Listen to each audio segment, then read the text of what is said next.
tarde, professora. É um prazer recebê-la aqui na UFBA, na Faculdade de Educação, no contexto do nosso terceiro Informar-se. E eu gostaria primeiro que a senhora se apresentasse, dissesse para as pessoas que estão assistindo. Tá, eu me apresento sempre como sendo professora. Eu fui professora primária, professora secundária, e professora terciária e quaternária. Eu me formei no Instituto de Educação do Rio de Janeiro em 61. Né?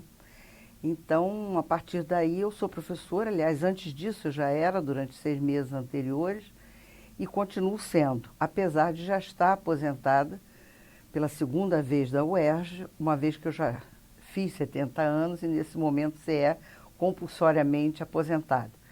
Então, mas continuo sendo professora e gosto disso imensamente, de ser professora. Então, eu trabalho hoje na UERJ, que é a Universidade do Estado do Rio de Janeiro, atuando basicamente na pós-graduação. Nós estamos aí, e a senhora que está também muito envolvida com todas as discussões que estão sendo feitas, ou a discussão que está sendo feita sobre a Base Comum Nacional.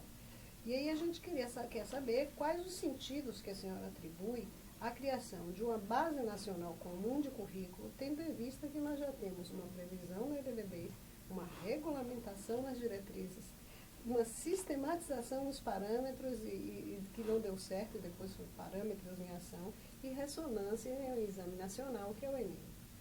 Eu começo por responder essa pergunta falando menos, né, da meta do Plano Nacional de Educação, que fala disso, que são duas, né, uma relativa à escola, à educação fundamental e outra ao ensino médio. A primeira delas é a meta 2, a outra é a meta 3. Mas antes de falar dessas metas, que são alguma coisa que, sobretudo na meta 2, que é a que fala nesse plano, né, com maior intensidade, e que está sendo buscada loucamente por alguns, né, de ter que ser imediatamente, porque o prazo determinado nesse plano é de 2 anos. Mas eu volto a isso, né? Mas eu quero, antes de mais nada, falar na meta 18. A meta 18 nos dá também um plano de 2 anos, um tempo de 2 anos. Só que ninguém é como se não tivesse nenhum problema e preocupação em relação a essa meta. A única pessoa que fala nela sou eu, não é?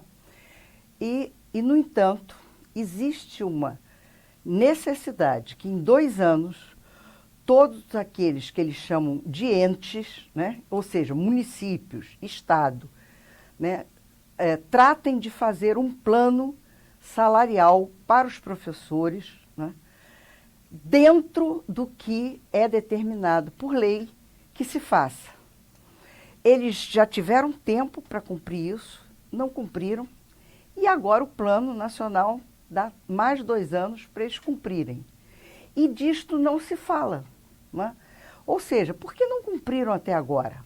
Mais do que isso, nós temos uma ADI, que é a ação de não constitucionalidade, promovido por vários governadores de Estado, né, contra o governo federal, contra as associações de professores, e que o relator, que teve ganho de causa, é muito conhecido nosso, porque é o Joaquim Barbosa, que já não está mais no Superior Tribunal, que é o superior que julgou isso aí.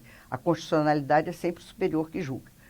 Então, é uma belíssima, né, resolução em que se diz que tem que cumprir sim, porque não é nada anticonstitucional. Enfim, isto já foi veja você, de 2008. Até agora não cumpriram. E está lá, é a meta 18 do plano. Vamos cumprir ou não em 2 anos? Aí eu volto à meta 2 e à meta 3. Por que a meta 2 e a meta 3 estão colocadas na frente de tudo? Porque, pura e simplesmente, tratam exatamente dessa base nacional comum, que é de interesse enorme das fundações privadas, que que é a forma como elas têm de se introduzir na educação brasileira, de dar o rumo que querem ou que pensam que vão dar, né? E, sobretudo, também de ganhar dinheiro. Eu lamento, mas é isso. Não há outra explicação porque a meta 18 está sendo inteiramente abandonada por todos, enquanto que essa está sendo buscada avidamente, porque só temos esse prazo de 2 anos. O que eu dizia nessa reunião da Undime que você fez referência, né? Eu dizia, olha, claro é a lei que determina quanto se tem que pagar. Então vamos fazer isso com mais rapidez, porque isso já está pronto. É só fazer e aplicar. Enquanto isso, vamos pensando o que vem a ser uma base nacional comum, como é que ela se articula, ela tem sentido ou não tem sentido, não é? Porque há um forte grupo da área de currículo, estudioso há muito tempo, que diz que quando se determinou as diretrizes, obedecendo a todas essas diferenças que hoje estão presentes na sociedade brasileira e que exigem ser reconhecidos e que exigem um lugar, não é? Isso está posto, está lá, está tudo certinho. Então, nós não precisamos muito de, com tanta rapidez, pensar se é realmente uma base nacional comum. Mas com a mesma avidez com que se implantou, né, uma avaliação nacional, se quer implantar esse tal de currículo nacional, né?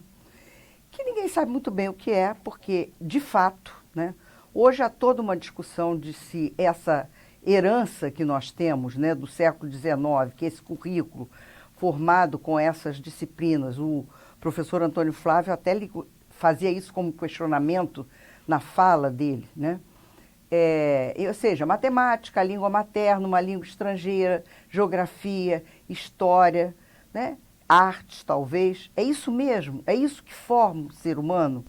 É isso, né? Isso é uma herança da escola de Napoleão. O que Napoleão almejava com a escola que foi feita no período dele foi conquistar a Europa, fazer a guerra, não é? Então, isso já foi, mesmo por essas áreas, mostrado. Nós temos professores importantes na França que mostraram. Há um conhecidíssimo, que é o Pierre Georges, que tem um livro que se chama A Geografia Serve para Fazer a Guerra. E foi colocada dentro do currículo no período Napoleão exatamente por isso, né? Então, a questão é, pelo menos vamos pensar isso. É isso mesmo? É isso que forma o ser humano? É isso que ajuda a transformar o ser humano num ser humano com condições de cidadania, com condições de exigência, de trabalho, etc.? Pelo menos isso. Eu fui um pouco longa, peço desculpa, mas eu precisava falar primeiro na meta 18. Ok. Assim, eu lembro que nessa sua fala lá da mesa dessa discussão, a senhora falou algo que me chama muita atenção e que é uma coisa que a gente discute muito. Currículo não é somente aquilo que se vai ensinar, currículo é o que se ensina nas escolas. Então, nessa perspectiva, eu achei muito curioso a sua provocação, que foi da impossibilidade e a não necessidade de uma base comum de currículo em toda essa discussão. Aí eu queria que a senhora falasse um pouco sobre a sua provocação mesmo. Sim, então, o que nós trabalhamos dentro da corrente com a qual eu atuo, né, de pesquisa em educação, que é em pesquisa em currículo, que é aquilo que a gente chama de pesquisas com os cotidianos, né? Então, nós nessas pesquisas, todos os que atuam, né, nessa corrente de pesquisa, por exemplo, como a professora Inês Barbosa, como o professor Carlos Eduardo Ferraz, a professora Janete Magalhães, como a professora Carmen Sanches, a professora Carmen Lúcia Pérez, enfim, de uma série de universidades brasileiras, eu enumerei um atrás do outro, eu disse o nome um atrás do outro, mas as universidades são variadas, né? Então, essas pessoas, elas entendem que se tem que ir às escolas, né, e ver o que de fato se passa nas escolas. Porque há muito pressuposto de que na escola não se passa nada, ou se passam coisas com muitos defeitos e que nós lá só temos assim alunos carentes, professores que não sabem nada, que não querem nada. E o que nós observamos quando fazemos nossas pesquisas, e elas são muito diferentes entre si, quer dizer, o que a gente busca compreender, o que a gente, como a gente trabalha metodologicamente, elas são muito diferentes, né? Nessas pesquisas nós vamos percebendo que a escola ela é extremamente criadora de currículo, né? Se fazem coisas lá dentro admiráveis. Nós temos criação de conhecimentos, nós temos criação de significações, nós temos estímulos